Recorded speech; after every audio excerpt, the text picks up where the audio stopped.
Everything is your fault. Read that again. Let it hit you. Let it sting. Because that sentence is not cruelty. It is liberation. Right now, 91% of people are constructing elaborate excuses for their mediocrity. They blame the economy. They blame their parents. They blame their boss, their genetics, their circumstances, their timing. And every single excuse they make is a link in a chain they are wrapping around their own throat. You have been doing this too. Maybe for years. Maybe for decades. And in the next 18 minutes, we are going to tear that chain apart, link by link. Picture a ship in a violent storm. Waves crashing against the hull. Wind screaming through the rigging. Lightning splitting the sky. Now picture the captain standing at the wheel, looking at the chaos around him, and saying, "This storm is too fierce." Then he releases the wheel. He steps back. He crosses his arms and waits for the sea to calm. What happens next? The ship goes wherever the storm decides. It crashes against rocks. It takes on water. It sinks. And technically, yes, you could say the storm killed the ship. The storm was the external force. The storm was beyond the captain's control. But here is the truth that separates the living from the drowned. The ship's destruction was the storm's doing, but its survival was always the captain's responsibility. The captain who grips the wheel, who fights for every degree of navigation, who refuses to surrender control even when the odds seem impossible, that captain reaches the shore. Not because the storm was weaker, because the captain was stronger. You are the captain. Your life is the ship. And right now, you have released the wheel. Every morning at 5:30, a battle begins. Not against the world, not against your circumstances, against yourself. The alarm sounds, and in that moment, you cast a vote. A vote about who you are and who you are becoming. Columbia University tracked over 12,000 adults across 18 months to study this exact moment. What they found was devastating. The first decision of the day creates a cascade. Win that battle, and you build momentum. Lose it, and you spend the rest of the day negotiating with yourself, compromising with yourself, lying to yourself. 91% of people lose before their feet touch the floor. That 9-minute snooze button is not rest. It is a referendum on your identity. It is you telling your subconscious mind, "My commitments are negotiable. My word to myself is flexible. When things get uncomfortable, I fold." And your subconscious believes you. It has no choice. It only understands patterns, not promises. No one is coming to save you. This is the sentence that will either set you free or make you defensive. Most people hear it and immediately start arguing. But I have a mentor. But I have support. But I am not completely alone. You are missing the point. No one is coming to save you means that even with all the help in the world, the decision to change is yours. The action is yours. The responsibility is yours. Your parents can love you and still cannot live your life. Your mentor can guide you and still cannot do the work. The universe can present opportunities and still cannot force you to take them. The rescue party you have been waiting for does not exist. It was never dispatched. You are the cavalry. You have always been the cavalry. And every morning, when that alarm sounds, you choose whether to ride or to retreat. Let me tell you about the lie that keeps people trapped for decades. It sounds reasonable. It sounds almost logical. It goes something like this: I will start when I feel ready. I will begin when I have more energy. I will commit when the circumstances are right. This is the most dangerous lie in human psychology. Not because it is obviously false, but because it feels so true. It masquerades as wisdom. It disguises itself as self-care. But beneath that comfortable exterior lies a simple reality. You are waiting for a version of yourself that does not exist. Stanford psychologist Dr. Kelly McGonigal spent 11 years studying willpower and self-control. Her research revealed something that changes everything. The first decision you make each day does not just affect that decision. It affects every decision that follows. Your brain is watching. It is taking notes. It is building a case file about who you really are. When you hit snooze, you are not just delaying your wake-up time. You are telling your brain a story, and your brain will use that story against you for the rest of the day. Here is what separates those who transform their lives from those who spend decades talking about transformation. It is not intelligence. Harvard's longitudinal study on adult development, running since 1938, found that IQ accounts for less than 15% of life success. It is not talent. Angela Duckworth's research at the University of Pennsylvania demonstrated that grit outpredicts natural ability in every domain studied. The difference is simpler and harder. Some people keep their promises to themselves. Most people do not.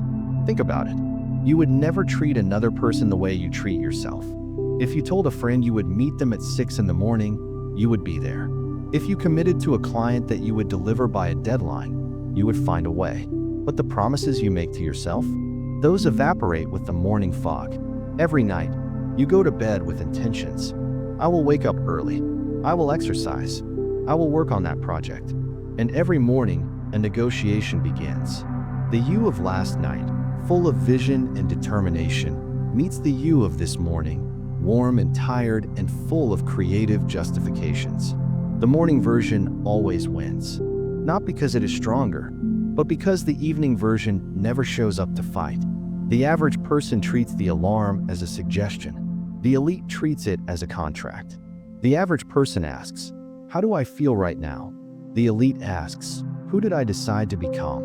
The average person releases the wheel when the storm gets fierce. The elite grips tighter. Dr. Julian Rotter's research on locus of control at the University of Connecticut identified a psychological variable that predicts success more reliably than almost any other factor.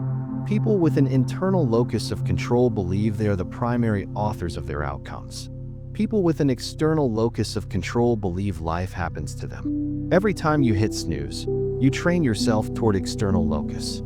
You teach your brain that circumstances dictate your actions. You prove, through behavior, that you are a passenger in your own life, that you have released the wheel.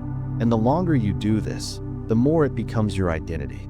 This is not about waking up early. Plenty of unsuccessful people wake up early. This is about what that first moment reveals. It is about whether you are the kind of captain who steers through the storm or the kind who blames the weather for the wreckage. Right now, you have a decision to make. Not tomorrow, not next Monday, not when you feel ready. You can continue releasing the wheel. You can keep treating your commitments to yourself as suggestions that bend to whatever mood you wake up in. You can spend another decade waiting for the version of yourself that shows up motivated and ready. Or you can understand something that changes everything. That version is never coming. The motivated, energized, ready version of you is a fantasy.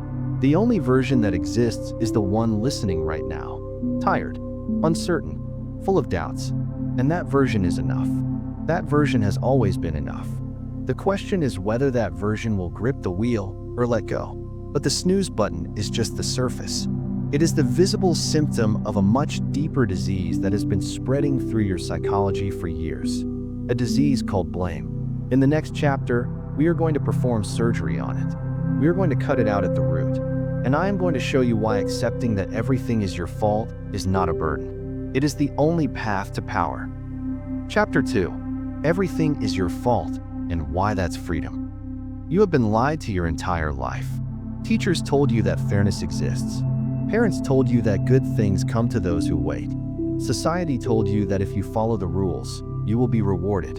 And now you are sitting in a life that does not match the brochure, wondering what went wrong. Here is what went wrong. You believe that external forces determine internal outcomes. You believe that circumstances create destiny. You believe that you are the effect, not the cause. And that belief has cost you everything. In the last chapter, I told you that everything is your fault. Now I am going to show you why that statement is not a weapon pointed at you. It is a key being handed to you. The only key that opens the prison you have been living in. Let me explain the mechanics of blame. When something goes wrong in your life and you point at an external factor, something happens in your brain. The amygdala relaxes. The prefrontal cortex disengages. Your psychology shifts from problem-solving mode to victim mode. You feel a momentary relief because you have successfully outsourced responsibility. But here is what you traded for that relief: power. Dr. Martin Seligman at the University of Pennsylvania conducted a series of experiments in the 1960s that revealed one of the most important discoveries in psychological history. He called it learned helplessness. When animals, and later humans, were exposed to negative situations they could not control, They eventually stopped trying to escape, even when escape became possible. Their brains learned that effort was pointless. Action was futile. The external world was in charge. This is what blame does to you. Every time you say the economy destroyed my business, you train your brain that economies control outcomes. Every time you say my parents damaged me, you train your brain that the past controls the present. Every time you say I did not have the same opportunities, you train your brain that opportunity is something given, not created. And a brain that believes it cannot control outcomes stops trying to control outcomes. This is the invisible prison. No bars, no locks, just a psychology that has surrendered the wheel. Now let me show you the opposite. Dr. Julian Rotter's locus of control research, which I mentioned in the previous chapter, has been replicated over 3,000 times across 6 decades.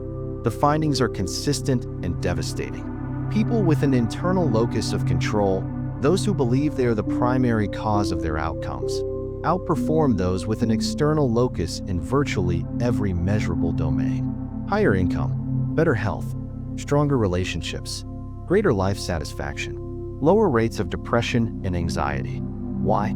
Because when you believe you cause your outcomes, you take action to change your outcomes. When you believe external forces cause your outcomes, you wait for external forces to change. One group steers the ship. The other group waits for the storm to pass. Here is the part that most people resist. They say, but some things really are not my fault. I did not choose to be born into poverty. I did not choose to have unsupportive parents. I did not choose for the company to downsize. I did not create the recession. They are right, and they are missing the point entirely. Radical ownership is not about factual causation. It is about psychological positioning. It is about where you place yourself in the story of your life. You can be accurate about what caused your problems and still be wrong about how to solve them. Let me give you an example. 2 people lose their jobs in the same layoff. Same company, same day, same circumstances. Person A says, the economy is terrible. The leadership made bad decisions. I was a victim of forces beyond my control. Person B says, I should have made myself more indispensable. I should have seen the signs earlier. I should have been building skills and connections that would make me layoff-proof. Who is factually correct? Probably both. The economy may have been a factor. The leadership may have made mistakes. Person B may also have been able to do more. But here is the question that matters. Who is going to recover faster? Person A is waiting for the economy to improve, waiting for companies to start hiring, waiting for circumstances to change. Person A has handed the wheel to external forces and is now at the mercy of wind and wave. Person B is moving, updating skills, reaching out to contacts, analyzing what could have been done differently. Person B has gripped the wheel tighter precisely because the storm hit. Person B is navigating toward shore, while Person A is hoping the current carries them somewhere good. This is what I mean when I say everything is your fault. Not that you literally caused every negative event in your life, but that you are choosing to position yourself as the responsible party because that is the only position from which you can act. The average person argues about what is fair. The elite focuses on what is effective. The average person needs to be right about who caused the problem. The elite needs to solve the problem, regardless of who caused it. The average person protects their ego by distributing blame. The elite protects their future by consolidating responsibility. A study published in the Journal of Personality and Social Psychology followed over 400 executives through career setbacks. The executives who attributed failures to external factors showed a 43% decline in subsequent performance. The executives who attributed failures to internal factors, even when external factors were clearly involved, showed a 27% improvement in subsequent performance. Read that again. The people who blamed themselves, even when external factors were real, performed better afterward. Not because self-blame is inherently good, but because self-responsibility activates problem-solving. It keeps the brain in steering mode rather than drifting mode. This is counterintuitive. It feels wrong. We are taught that self-blame leads to depression and low self-esteem. And excessive, irrational self-blame does. But strategic ownership, the deliberate choice to position yourself as the cause so you can be the solution, That is the opposite of depression. That is empowerment. You are not a victim of your story.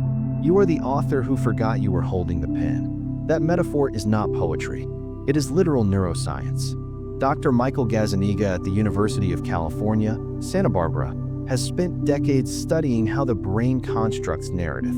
His research shows that humans are compulsive storytellers. We cannot stop creating narratives about why things happen. The question is not whether you will tell a story about your life. The question is whether you will cast yourself as the hero who overcomes or the victim who endures. Both stories can fit the same facts. Only one of them leads somewhere. So here is your choice. You can continue to be right about all the external factors that have shaped your circumstances. You can build an airtight case for why your situation is not your fault. You can win the argument about causation. And you can lose your life in the process. Or you can do something that feels unfair but works. You can take ownership of things you did not cause. You can accept responsibility for situations you did not create. You can grab the wheel even though you did not summon the storm. This is not justice. This is strategy, and it is the only strategy that works. But there is a problem. Even when people understand this intellectually, they struggle to apply it.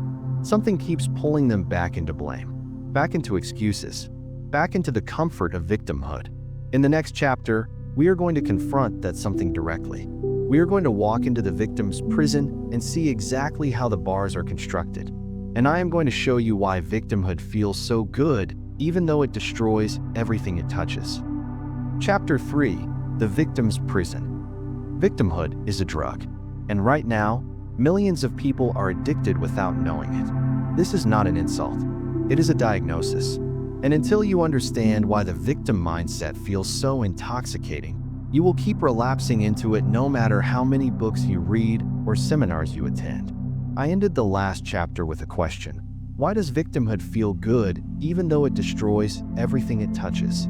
Now I am going to answer it. And the answer is going to make you uncomfortable because you will recognize yourself in it. The human brain has one primary function above all others: to protect you from pain. Not physical pain, although that is part of it. Psychological pain. The pain of failure. The pain of rejection. The pain of realizing that you are not who you thought you were. And victimhood is the most elegant pain avoidance system ever created. Here's how it works. When you fail at something and take responsibility for that failure, you experience cognitive dissonance. Your brain says, I am a capable, intelligent person. But capable, intelligent people do not fail like this. Therefore, either I am not capable and intelligent, or something external caused this failure. Option 1 is devastating. It attacks your identity. It creates shame. It hurts. Option 2 is comfortable. It protects your self-image. It externalizes the threat. It feels like relief. Dr. Carol Tavries, a social psychologist who spent 30 years studying self-justification, calls this the pyramid of choice. At the top of the pyramid, two people might be almost identical, but one takes responsibility for a mistake while the other blames external factors. Over time, these small choices compound. The person who takes responsibility adjusts their behavior and improves. The person who blames doubles down on their original position and stagnates. Years later, they are on opposite sides of the pyramid, living completely different lives. The tragedy is that the person who blamed feels smart. They feel like they made the rational choice. They avoided pain, preserved their self-image, and protected their ego. What they do not see is the prison they are building around themselves, one excuse at a time. Let me describe this prison to you. The walls are made of explanations. Every time something goes wrong and you find an external cause, you add another brick.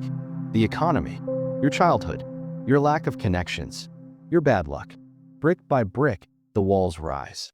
And here is the cruel part. From the inside, these walls look like protection. They look like truth. They look like a reasonable assessment of reality. But they are a cage. A study from the University of Michigan tracked over 600 adults for 12 years, measuring their attribution patterns and life outcomes. Attribution patterns simply means who or what you blame when things go wrong. The results were staggering. Adults with external attribution patterns, those who consistently pointed to outside factors, showed a 61% higher rate of depression a 44% higher rate of career stagnation, and significantly lower scores on life satisfaction, even when controlling for actual circumstances. Read that last part again. Even when controlling for actual circumstances. This means that two people in identical situations, same income, same health, same opportunities, will have vastly different outcomes based on how they explain their problems to themselves. The victim's prison is not built by circumstance. It is built by interpretation. Now let me show you something even more disturbing. Victimhood is not just a pain avoidance mechanism. It is also a source of pleasure. Real, measurable, neurological pleasure. Dr. Gabor Mate, the renowned addiction specialist, has written extensively about how victimhood activates the same reward circuits as other addictions. When you tell a story about how you were wronged, when you receive sympathy, when others validate your suffering, your brain releases dopamine. The same chemical released by drugs, by gambling, by social media notifications. You get a hit, and like any hit, you want another one. This is why some people tell the same stories of victimhood for decades. Not because they cannot move on, but because the story still works. It still generates sympathy. It still activates reward circuits. It still feels good, even though it is slowly destroying their potential. The average person thinks they avoid victimhood because they do not enjoy suffering. The elite understands that victimhood is enjoyable, which is exactly why it is dangerous. The average person believes their explanations are objective assessments of reality. The elite knows that all explanations are choices, and some choices build prisons while others build freedom. The average person waits to feel like a non-victim before acting like one. The elite acts like an owner before they feel like one, knowing that feelings follow behavior. Here is something no one tells you about the victim's prison. The door is never locked. You can leave at any time. But most people do not leave because leaving means giving up something they have come to depend on. It means abandoning the explanations that protect their ego. It means facing the terrifying possibility that their life is their responsibility and always has been. Leaving the prison means grabbing the wheel again. And grabbing the wheel means admitting that you let go. That admission is the price of freedom. And most people are not willing to pay it. I want to tell you about a pattern I have observed in hundreds of people who have transformed their lives. The transformation almost never starts with motivation. It almost never starts with inspiration. It almost never starts with feeling ready. It starts with disgust. Disgust at their own excuses. Disgust at the stories they have been telling. Disgust at the gap between who they are and who they could have been. Something inside them snaps. They look at the walls they have built and they see them for what they are. Not protection, not truth. Bricks made of cowardice, mortared with self-deception. And in that moment of disgust, they make a decision. Not a wish, not a hope, a decision. They decide that they will no longer be the person who explains their failure. They will be the person who produces different results. This is what Dr. James Prochaska at the University of Rhode Island calls the contemplation to action shift in his trans-theoretical model of change. His research, spanning 40 years and over 50,000 participants, shows that lasting transformation requires a psychological breaking point. A moment where the pain of staying the same finally exceeds the pain of changing. For most people, that moment never comes. They stay comfortable enough in their prison. The explanations work well enough. The sympathy keeps flowing. The dopamine hits keep coming. They die with their potential intact, never spent, never risked, never tested. You are listening to this because some part of you is approaching that breaking point. Some part of you is tired of the stories. Some part of you wants to tear down the walls. Good. That disgust is your way out. But here is what you need to understand. Escaping the victim's prison is only the first step. Many people break out of victimhood only to fall into another trap. A trap that looks like progress but leads nowhere. The trap of motivation. In the next chapter, I am going to destroy one of the most cherished beliefs in self-improvement culture. I am going to show you why waiting to feel motivated is just another form of victimhood in disguise. And I am going to introduce you to the only force that actually changes lives: identity. Chapter 4. Motivation is a lie. Motivation is not coming to save you either. I know this is hard to hear. The entire self-improvement industry is built on the idea that if you just find the right inspiration, watch the right video, read the right quote. Something will click and you will finally be ready to change. You have been waiting for that click, maybe for years. It is not coming. Motivation is a visitor. It stops by occasionally, stays for a few hours, sometimes a few days, and then leaves without saying goodbye. You cannot build a life on a visitor.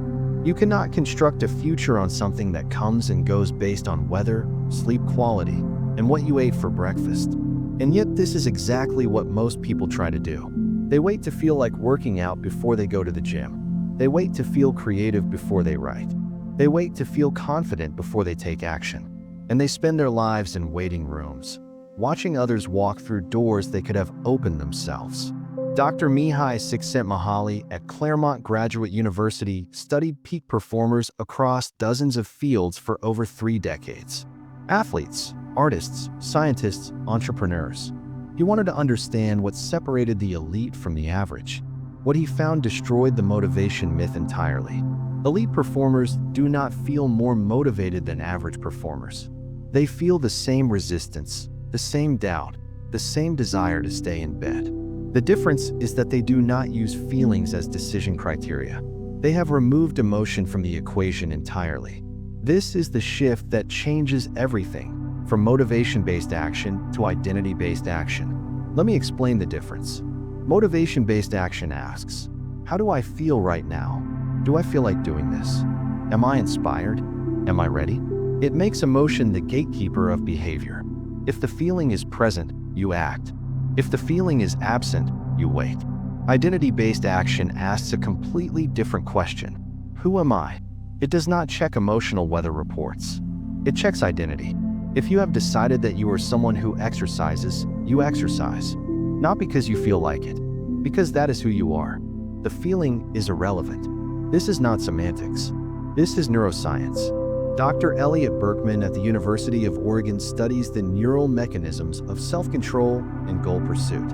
His research shows that when people frame actions as expressions of identity rather than responses to motivation, entirely different brain regions activate.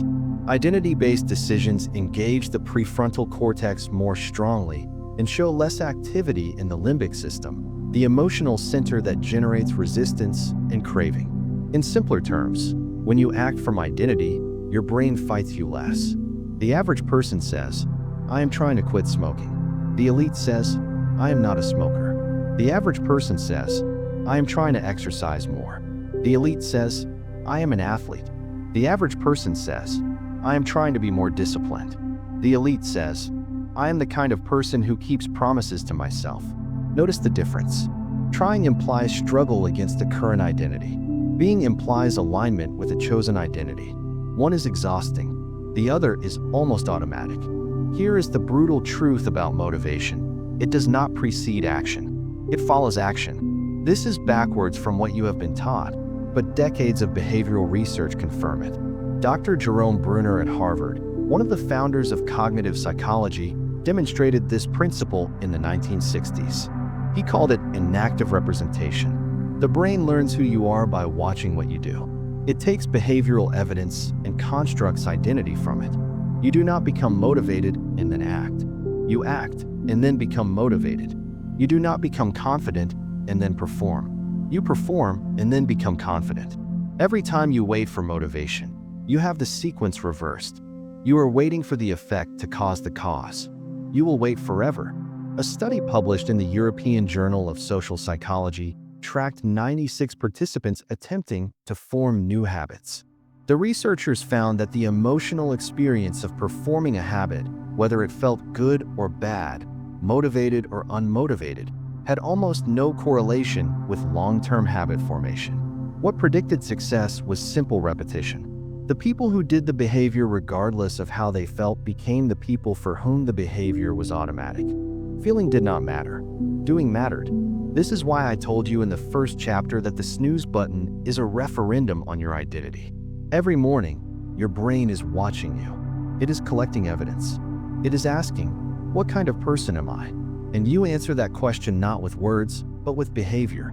Hit snooze, and you provide evidence that you are someone who negotiates with commitments. Rise immediately, and you provide evidence that you are someone who honors their word. Your brain does not care what you said last night. It cares what you did this morning.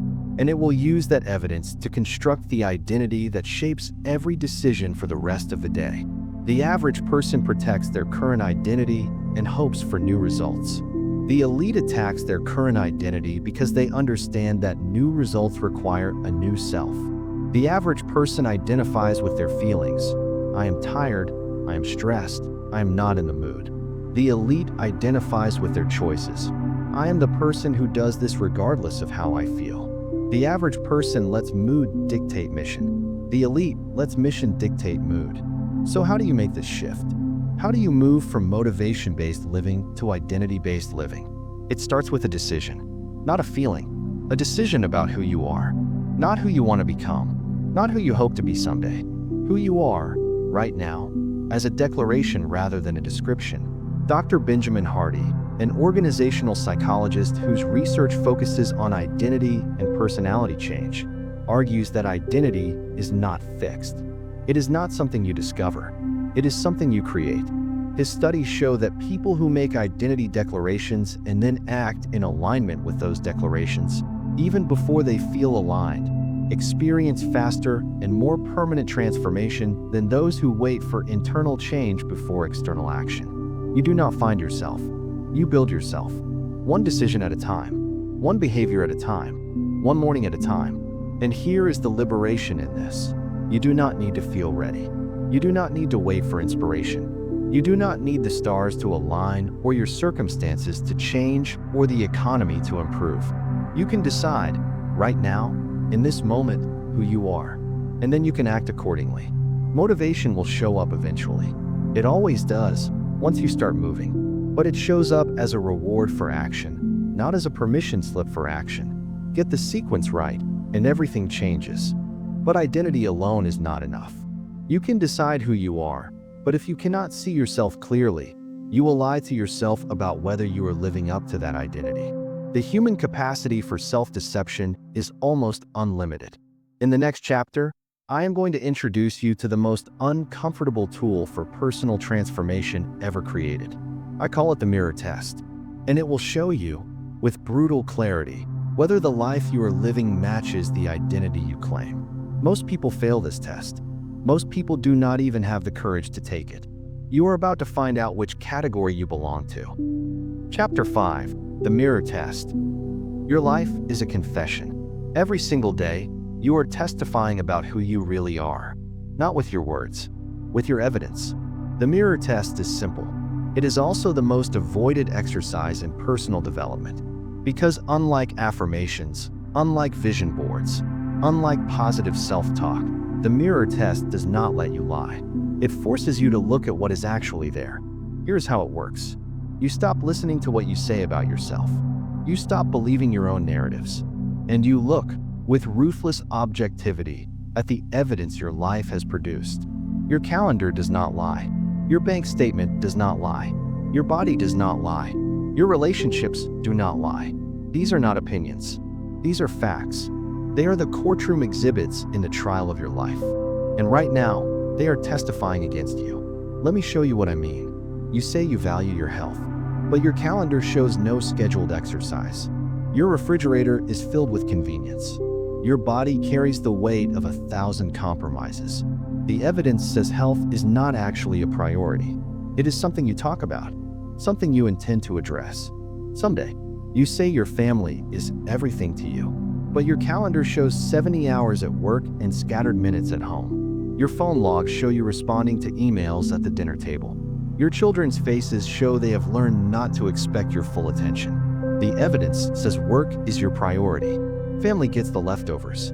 You say you want financial freedom, but your bank statement shows subscriptions you forgot you had. It shows impulse purchases dressed up as necessities. It shows a pattern of spending that precisely matches your income, no matter how much that income grows. The evidence says you are committed to consumption, not accumulation. This is the mirror test, and most people fail it catastrophically, not because they are bad people, but because they have never been forced to reconcile their story with their evidence. Dr. Timothy Wilson at the University of Virginia has spent decades studying the gap between how people see themselves and how they actually behave. He calls it the illusion of introspection. We believe we have privileged access to our own minds. We believe we know ourselves. But Wilson's research shows that we are often strangers to ourselves. We confuse our intentions for our actions. We mistake our ideals for our reality. The average person tells a story about who they are. The elite looks at evidence about who they are. The average person defends their self-image against contradictory data. The elite lets data destroy their self-image so they can build a more accurate one. The average person is the lawyer for their own defense. The elite is the prosecutor, hunting for weaknesses.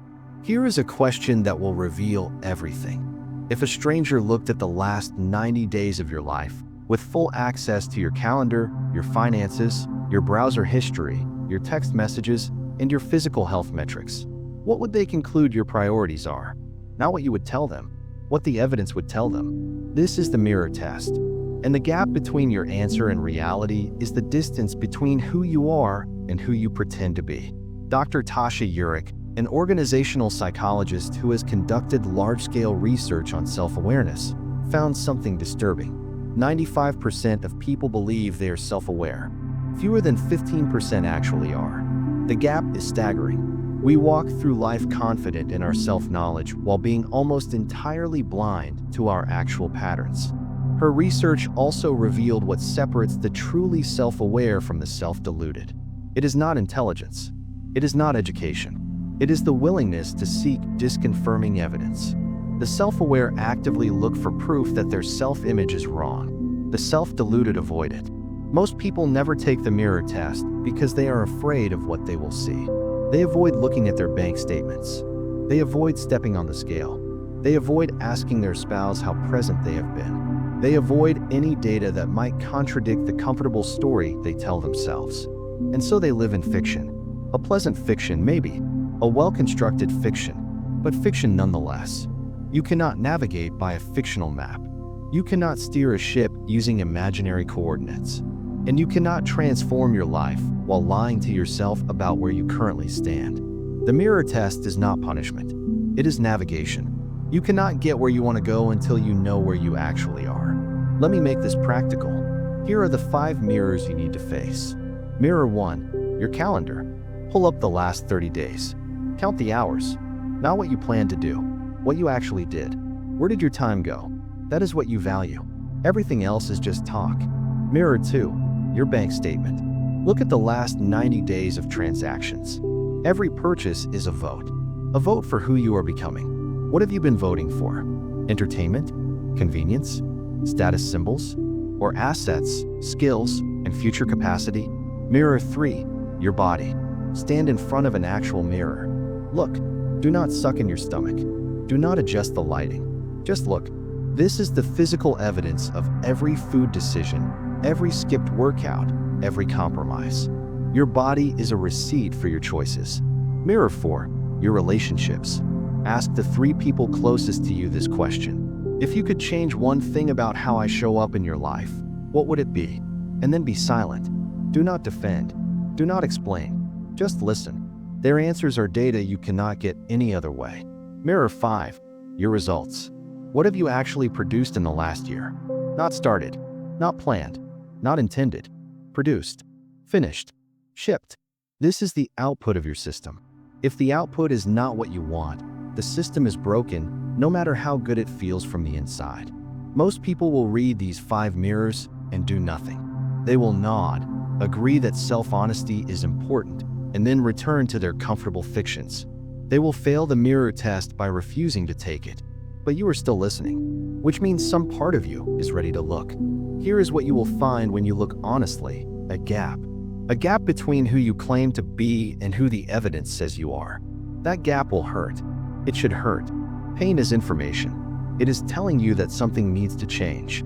The question is not whether the gap exists. The question is what you do next. You have 2 options. You can close the gap by changing your story, by lowering your standards, by deciding that who you are now is good enough.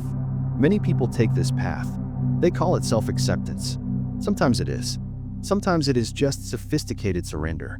Or you can close the gap by changing your behavior, by becoming the person the evidence says you are not yet. by letting the pain of the gap fuel your transformation rather than your rationalization. The elite uses the mirror test as a compass, revisiting it regularly, always asking, does my evidence match my identity? And when it does not, they change the evidence. The average person takes the mirror test once, if ever, feels bad for a day, and then resumes the fiction. You now understand identity. You now understand the mirror test. But there is still a missing piece. Even people with clear identity and honest self-assessment often fail to achieve their goals. They set targets, they work hard, and they still end up short. The problem is not their effort. The problem is that they are focused on the wrong thing. In the next chapter, I am going to dismantle the cult of goal setting. I am going to show you why goals are almost useless and what the elite focus on instead. Systems devour goals. And until you understand why, you will keep setting targets you never hit. Chapter 6. Systems devour goals. You do not rise to the level of your goals. You fall to the level of your systems. This single sentence, if you truly understand it, will save you years of wasted effort. Because right now, you are probably doing what most people do. You are setting ambitious goals, feeling motivated for a few days, and then watching yourself slide back into old patterns. You blame yourself. You think you lack discipline. You think something is wrong with you.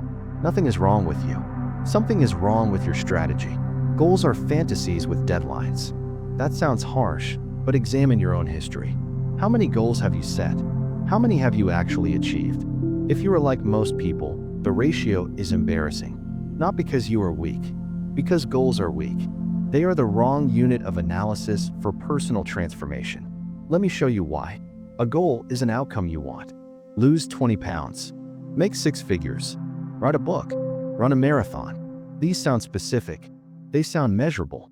Every productivity expert tells you that specific, measurable goals are the key to success. They are wrong. Dr. Lisa Ordonez at the University of Arizona led a comprehensive research review titled Goals Gone Wild. Her team analyzed decades of goal-setting research and found something the self-help industry does not want you to know. Goals have systematic side effects. They narrow focus so much that people miss important information. They encourage short-term thinking at the expense of long-term sustainability. They create a binary pass-fail mentality that damages motivation after setbacks. And perhaps most damaging, they promote cheating, corner-cutting, and unethical behavior as the deadline approaches. Goals do not just fail to help. They often actively harm. Here is the deeper problem. A goal is a one-time event. You either achieve it or you do not. But your life is not a series of events. It is a continuous process. And processes are not governed by goals. They are governed by systems.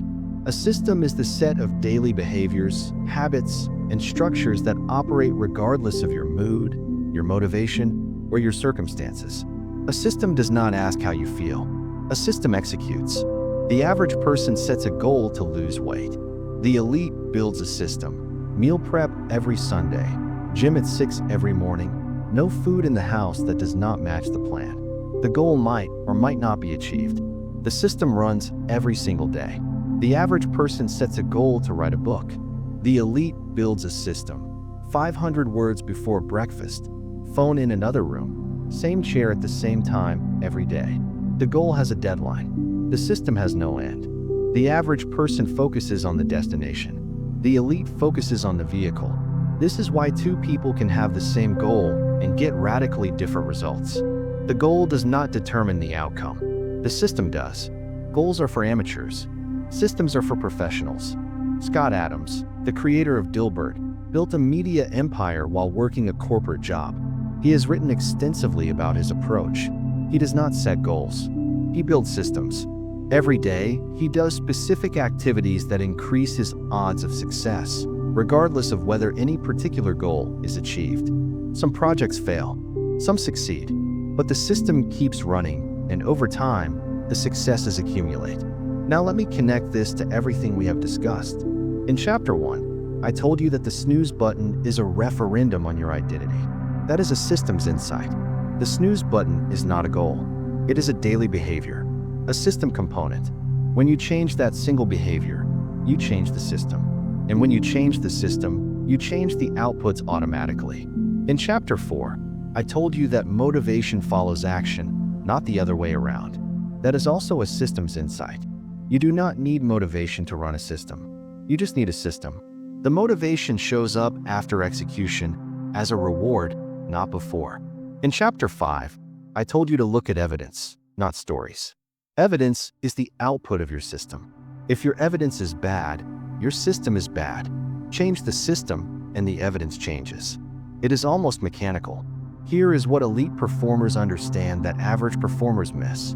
You do not decide your outcomes. Your systems decide your outcomes, and you decide your systems. This means the most important question is not what do I want to achieve.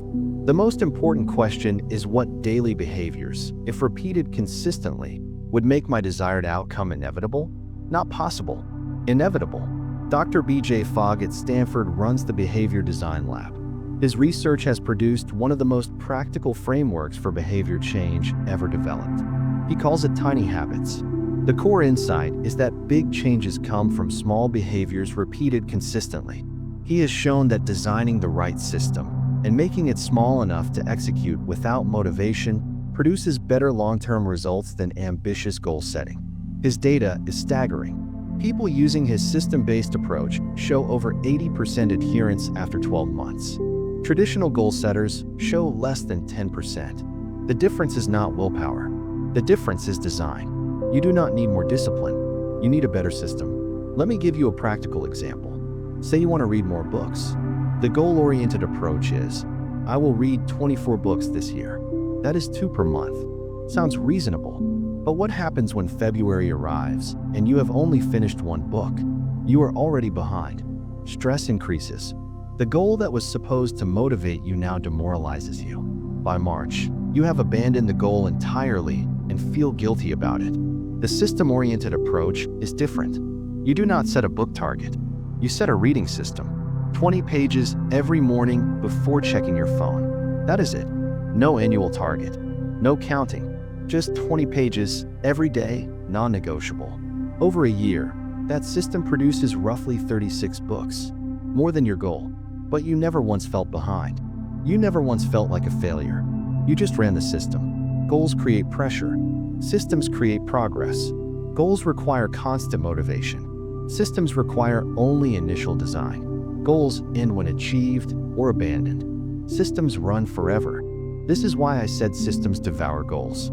A good system will eat any goal you set. It will surpass targets you thought were ambitious. It will produce results you did not even aim for. Because a system compounds. Every day it runs, it adds a little more. And over time, those additions become transformations. But here is the trap most people fall into. They design a system, they get excited about it, and then they do something catastrophic. They tell everyone about it. They announce their intentions. They share their plans. They post their goals on social media.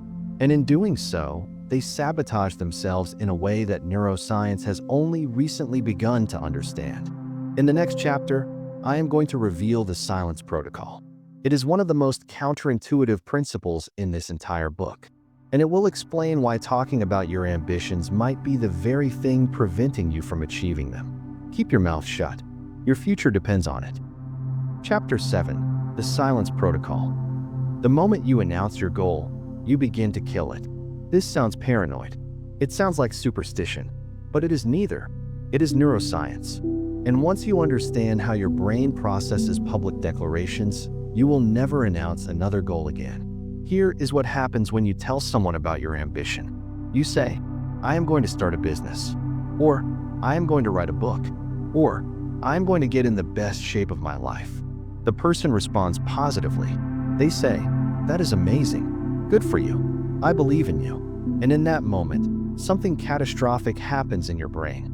Your brain registers the social acknowledgement as partial completion. The praise, the recognition, the identity shift that comes from being seen as someone with an ambitious goal, all of that creates a neurological reward. Dopamine releases. You feel good.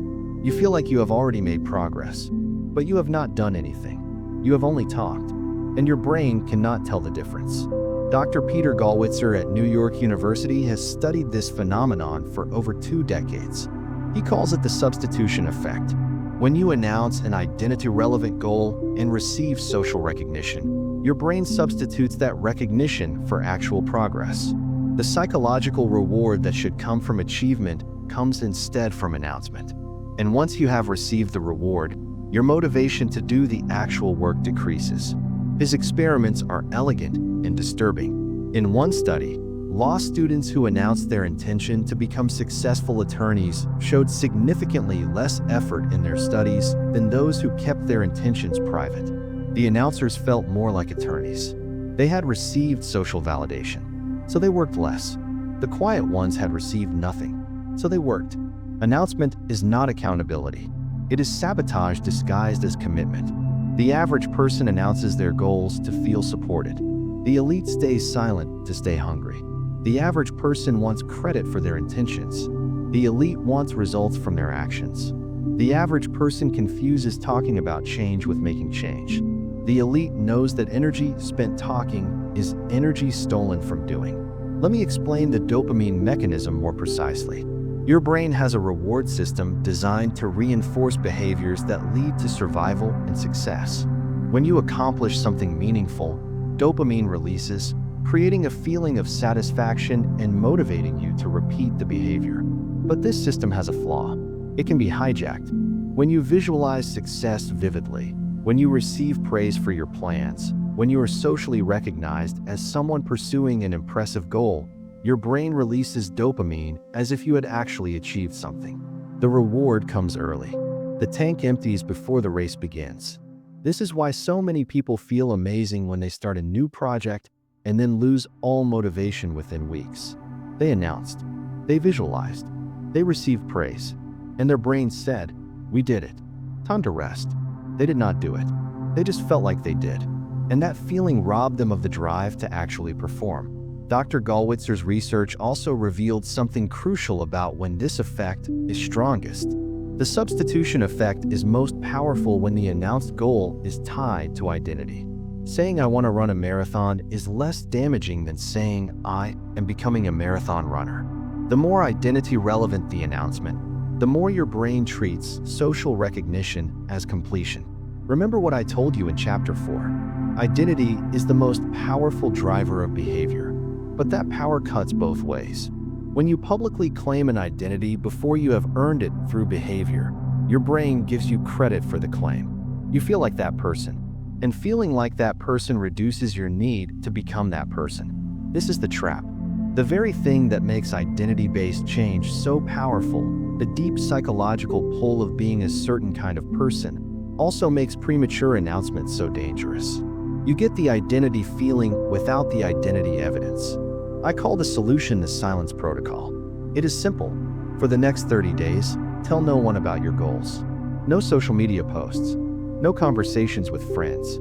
No vision board reveals. Nothing. Work in silence. Let the results make the noise. This feels counterintuitive. We live in an age of public accountability, of sharing our journeys, of building in public. And for some endeavors, particularly creative businesses that require audience building, some level of public presence is necessary. But there is a difference between sharing your work and announcing your goals. Share what you have done. Never share what you plan to do. Show your outcomes. Hide your intentions. Derek Sivers, entrepreneur and former CEO of CD Baby, gave a TED Talk on this exact phenomenon that has been viewed millions of times. He summarized the research simply. Keep your goals to yourself. Telling someone your goals makes them less likely to happen. He was criticized for this. People said accountability matters. People said support systems are important. And they are not entirely wrong. But they are confusing two different things. Accountability means someone checks on your behavior. Real accountability means consequences for non-performance. A coach who will fire you if you miss practice. A business partner who will dissolve the company if you do not show up. A system with teeth. Telling your friends about your diet is not accountability. It is performance. It is a little show where you play the role of someone who is changing. And your friends, being supportive, applaud the performance. They give you the dopamine hit. They make the change less likely, not more. If you want real accountability, hire it. Pay for a coach who will create genuine consequences. Find a partner whose livelihood depends on your execution. Join a group where membership requires performance. But casual announcement? That is not accountability. That is dopamine theft from your future self. Here is another dimension of the silence protocol that goes beyond neuroscience.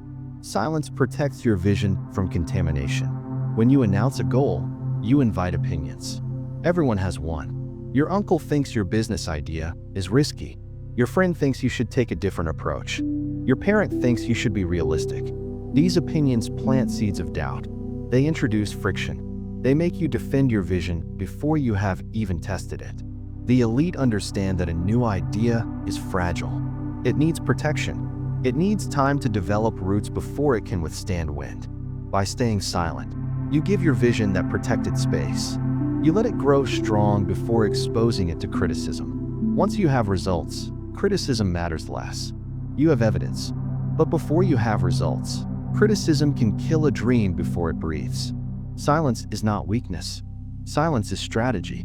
The average person seeks validation before they have earned it. The elite seeks results, knowing validation follows. The average person talks to feel like someone who does. The elite does to become someone who has done. The average person needs witnesses for their journey. The elite knows the only witness that matters is the mirror. For the next 30 days, try this. Every time you feel the urge to announce a goal, to share a plan, to post about your intentions, stop. Write it down instead. Keep a private document. Tell yourself, but tell no one else. Then watch what happens to your motivation. Watch how the hunger stays. Watch how the energy that would have gone into talking goes into doing instead. Work in the dark. The light will find you when you are ready. But now we face the hardest part of this journey. You have the identity. You have the system. You have the silence. What happens when it gets difficult? What happens when fear arrives? What happens when the pressure becomes almost unbearable? Most people break at that point. They retreat to comfort. They decide that maybe their old life was not so bad. In the next chapter, I am going to teach you to do the opposite. I am going to show you how to use pressure as fuel, how to function inside fear rather than run from it. Discomfort is not a signal to stop. It is a signal that you are finally moving. Chapter 8. Pressure is fuel. The thing you are avoiding is exactly the thing you need to do. You already know this. Deep in your gut, beneath the excuses and rationalizations, you know. The phone call you have been putting off. The conversation you have been dodging. The project that terrifies you. The change that keeps you awake at 3 in the morning. That fear is not a warning. It is a compass. It is pointing directly at your next level. And right now, you are running in the opposite direction. Most people spend their entire lives constructing elaborate systems of avoidance. They build careers that never challenge them. They build relationships that never confront them. They build routines that never stretch them. And they call this stability. They call this balance. They call this self-care. It is none of those things. It is slow death dressed in comfortable clothing. Dr. Anders Ericsson at Florida State University spent 30 years studying elite performers. Musicians, athletes, chess grandmasters, surgeons. He wanted to understand what separated the best from the rest. His conclusion destroyed the talent myth. It was not genetics. It was not luck. It was deliberate practice. But here is what most people miss about deliberate practice. It is not just practice. It is practice at the edge of your current ability. It is practice that is uncomfortable. Practice that is frustrating. Practice that makes you feel incompetent before it makes you feel masterful. Elite performers do not avoid discomfort. They hunt it. They understand that discomfort is the price of growth. And they pay it willingly, daily, for decades. The average person treats discomfort as a signal to stop. The elite treats discomfort as a signal to lean in. The average person asks, "How can I make this easier?" The elite asks, "How can I make myself stronger?" The average person flees pressure. The elite metabolizes it. There is a concept in biology called hormesis. It describes how low doses of stressors that would be harmful in high doses actually make organisms stronger. A little poison builds immunity. A little stress builds resilience. A little pressure builds capacity. Your muscles do not grow in comfort. They grow when you tear them under load. Your cardiovascular system does not strengthen during rest. It strengthens when you push your heart rate into uncomfortable zones. Your psychology works exactly the same way. Capacity comes from challenge. Strength comes from struggle. And yet we spend our lives minimizing struggle. We engineer convenience. We optimize for ease. We remove every source of friction. And then we wonder why we feel weak, why we feel fragile, why small obstacles feel like insurmountable walls. You have been training yourself for fragility. Every avoided discomfort is a rep in the wrong direction. Nassim Nicholas Taleb, the scholar and former options trader, developed the concept of anti-fragility. Most things are either fragile, meaning they break under stress, or robust, meaning they survive stress. But some things are anti-fragile. They actually get stronger from stress. They need disorder and challenge to grow. Human beings are designed to be anti-fragile. We are meant to be stressed, challenged, and pressured, not destroyed by it, not damaged by it, strengthened by it, but only if we expose ourselves to it. A life without pressure is not a good life.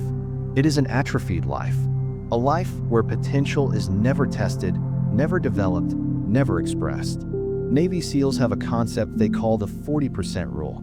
When your mind tells you that you are done, that you cannot continue, that you have reached your limit, you are actually only at about 40% of your true capacity. The voice of surrender speaks early. It speaks loud, and it lies. This is not motivation speak. This is physiology. Your brain is designed to conserve energy. It throws up warning signals long before true danger. It creates feelings of exhaustion, fear, and overwhelm as protection mechanisms, not as accurate readings of your actual state. When you feel like quitting, you are not at your limit. You are at the edge of your comfort zone, and everything you want is on the other side of that edge. Here is what happens when you push through that false limit. First, the resistance intensifies. Your brain doubles down. It creates more fear, more discomfort, more reasons to stop. This is the moment most people break. But if you continue, something shifts. The resistance fades. A new capacity opens. You discover that you could always do more than you believed. And that discovery changes everything. Because now you know the voice was lying. Now you know your limits are negotiable.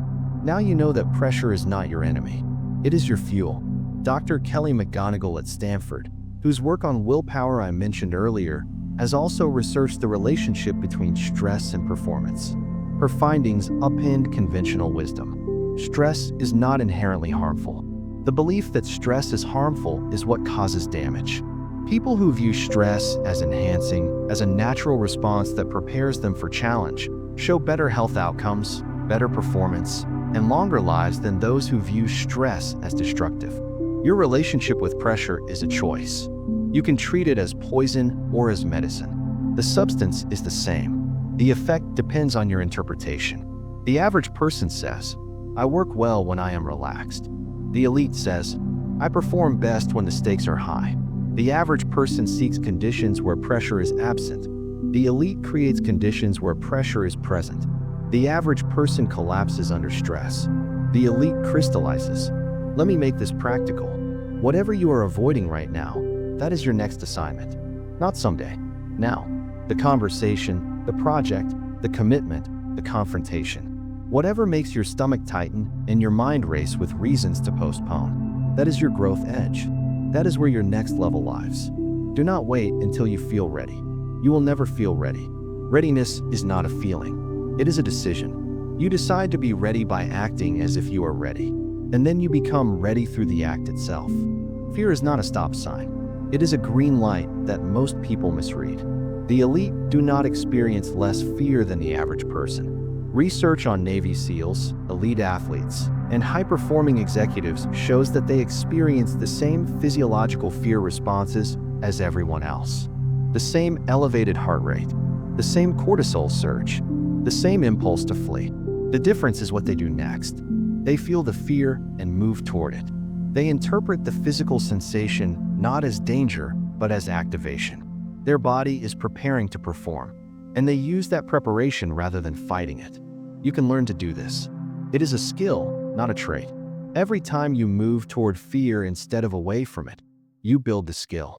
Every time you interpret pressure as fuel instead of threat, you strengthen the pattern. And over time, what once paralyzed you becomes what propels you. But there is one final obstacle, the hardest one. It is not external pressure.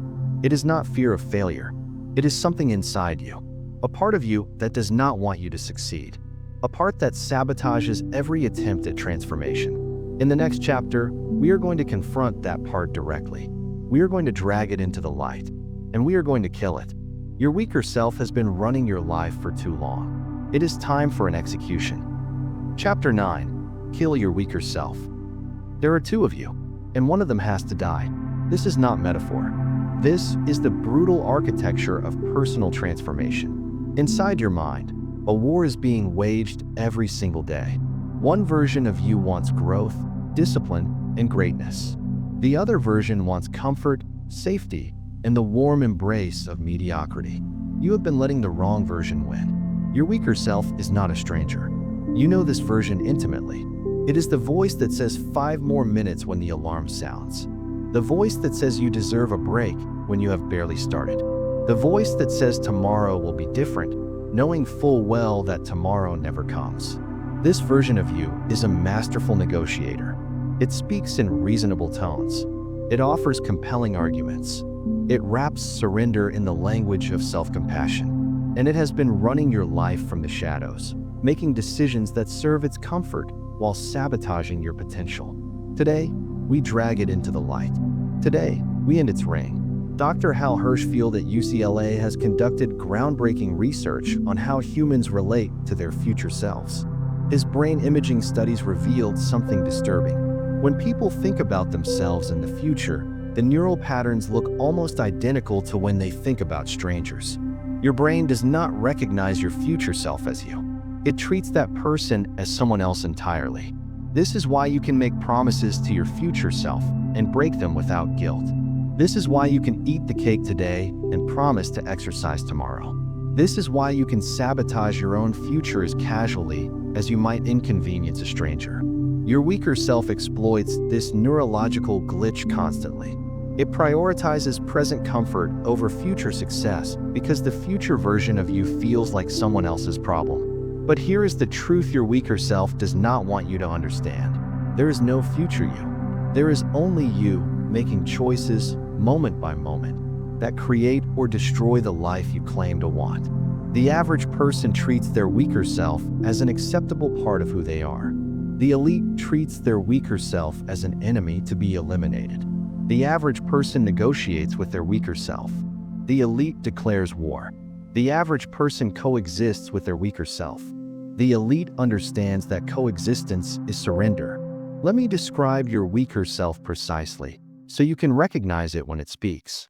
Your weaker self loves beginnings, but hates continuations. It gets excited about new projects, new diets, new routines. The novelty triggers dopamine. But when the novelty fades and only work remains, your weaker self abandons ship. It is already scanning the horizon for the next shiny beginning, the next fresh start, the next way to feel productive without actually producing. Your weaker self is addicted to potential. It loves the feeling of what could be. It spends hours planning, dreaming, visualizing, but it never moves beyond potential into the messiness of execution. Because execution is hard. Execution is uncomfortable. Execution reveals gaps between who you think you are and what you can actually do. Your weaker self is a coward wearing the mask of wisdom. It says things like, I should wait until I am ready. I should think about this more carefully. I should not rush into anything. These sound reasonable. They sound mature, but they are fear dressed in sophisticated language. Your weaker self would rather keep your potential intact than risk discovering your limits. It would rather you die with your music still inside you than face the possibility of playing a wrong note. This is the enemy. This is what must be killed. Dr. Robert Keegan at Harvard developed a framework called the immunity to change. His research shows that people hold competing commitments. Consciously, you might commit to losing weight, but unconsciously, you hold a competing commitment to avoiding discomfort, to not feeling deprived, to using food for emotional regulation. These hidden commitments create an immune system that fights against change. Your stated goals fail because your hidden commitments win. Your weaker self is the guardian of those hidden commitments. It fights to preserve them. It generates excuses and rationalizations to protect the status quo. And it is very, very good at its job. So how do you kill something that lives inside your own mind? You starve it. Your weaker self feeds on negotiation. Every time you bargain with yourself, every time you debate whether to do what you know you should do, you feed it. The negotiation itself is the food. Even if you eventually make the right choice, the act of debating strengthens the part of you that believes debate is acceptable. The elite do not negotiate with their weaker self. They have removed negotiation from the equation entirely. When the alarm sounds, there is no discussion. When the workout is scheduled, there is no debate. When the work must be done, there is no internal committee meeting. They have made the decision once and refused to revisit it. This is what it means to kill your weaker self. Not a single dramatic execution, but a slow starvation through removed negotiation. Every time you act without debating, the weaker self weakens. Every time you do what you said you would do without consulting your feelings, the weaker self loses power. Day by day, rep by rep, the balance shifts. Dr. Roy Baumeister at the University of Queensland has shown that decision-making depletes the same mental resources as self-control. Every decision you make, no matter how small, costs you. This is why the elite remove decisions wherever possible. They do not decide whether to exercise. They have already decided. They do not decide what to eat for breakfast. The decision was made once and automated. Your weaker self thrives in decision-rich environments. Every choice is an opportunity for it to speak, to negotiate, to win. Starve it by eliminating choices. Automate your commitments. Make the important things non-negotiable, and suddenly there is nothing left to negotiate. Here is a practical exercise. Identify the 3 daily decisions where your weaker self speaks loudest. Maybe it is the morning alarm. Maybe it is the afternoon workout. Maybe it is the evening choice between productive work and mindless entertainment. For each of these, remove the decision. Set the alarm and place the phone across the room. Pack the gym bag the night before and make showing up the only acceptable option. Delete the apps that enable distraction. Design an environment where your weaker self has nothing to feed on. Create a life where discipline is the default, not the exception. This is not willpower. Willpower is a battle. This is architecture. You are building a structure where your weaker self cannot survive. The person you want to become is not somewhere in the future. That person is inside you right now, suffocating under the weight of your excuses, your negotiations, your cowardice. Every time you kill a decision, every time you starve the weaker self, you give that person air. You give them space. You let them breathe. This is psychological demolition. You are tearing down the structure that has kept you small. You are destroying the internal architecture of mediocrity. It is violent. It is uncomfortable. It is absolutely necessary. Your weaker self will not go quietly. It will fight. It will scream. It will tell you that you are being too hard on yourself, that balance matters, that you deserve rest you have not earned. Do not listen. Keep starving it. Keep building structures that exclude it. Keep acting without its permission until it realizes it has none. One version of you must die so the other can live. You know which one deserves to survive. In the final chapter, we are going to bring everything together. We are going to talk about the story you have been telling and the story you can choose instead. You are not a victim of your life. You are the author who forgot you were holding the pen. It is time to remember. It is time to write. Chapter 10. The Author Who Forgot the Pen. You have been telling yourself a story where things happen to you, a story where circumstances shape outcomes, a story where you are the protagonist being pushed around by forces beyond your control. That story ends now. For 9 chapters, we have dismantled the architecture of your excuses. We have torn down the walls of your victim's prison. We have exposed the lie of motivation. We have killed the negotiations with your weaker self. And now, in this final chapter, we rebuild. But this time, you are the architect. This time, you hold the blueprints. This time, you understand that you were never the character in someone else's story. You are the author who forgot you were holding the pen. Dr. Dan McAdams at Northwestern University has spent his career studying narrative identity.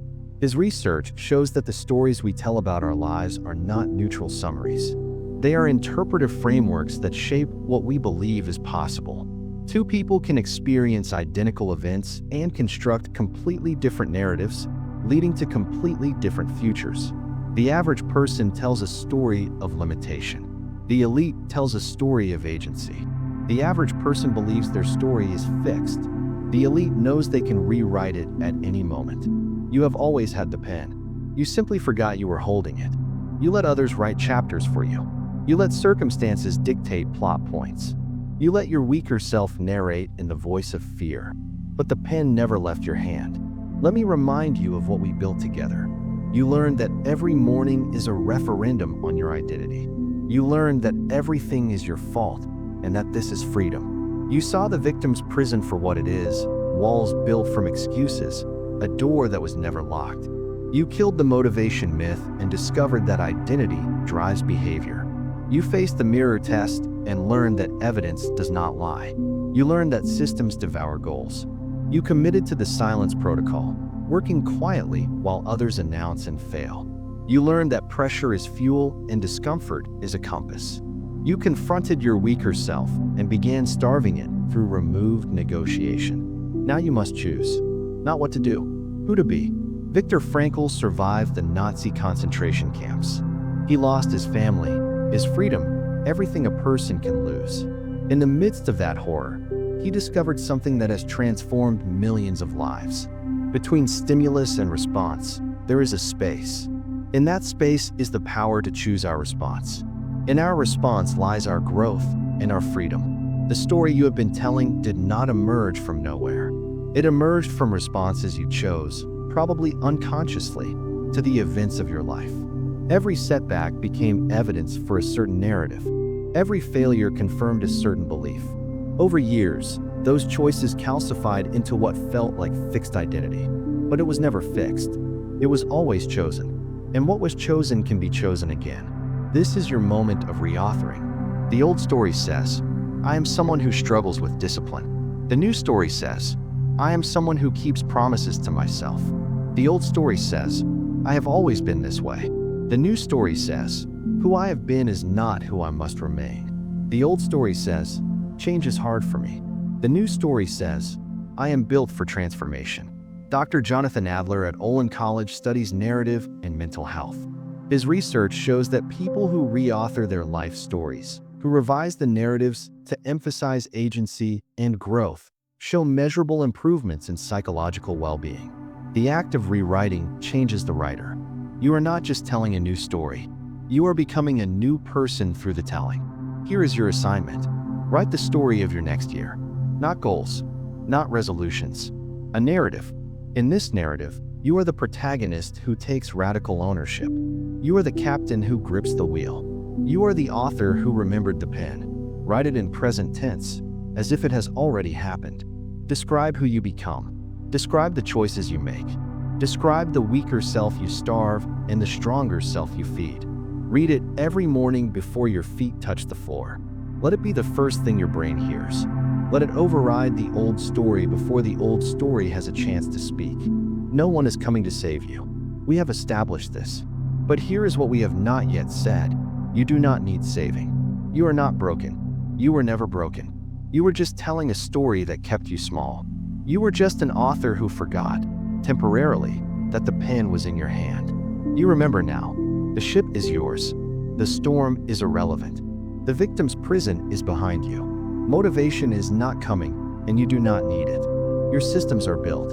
Your silence protects your vision. Your weaker self is starving. All that remains is the writing. Pick up the pen. You have been holding it all along. Write the story of someone who refuses to be a victim.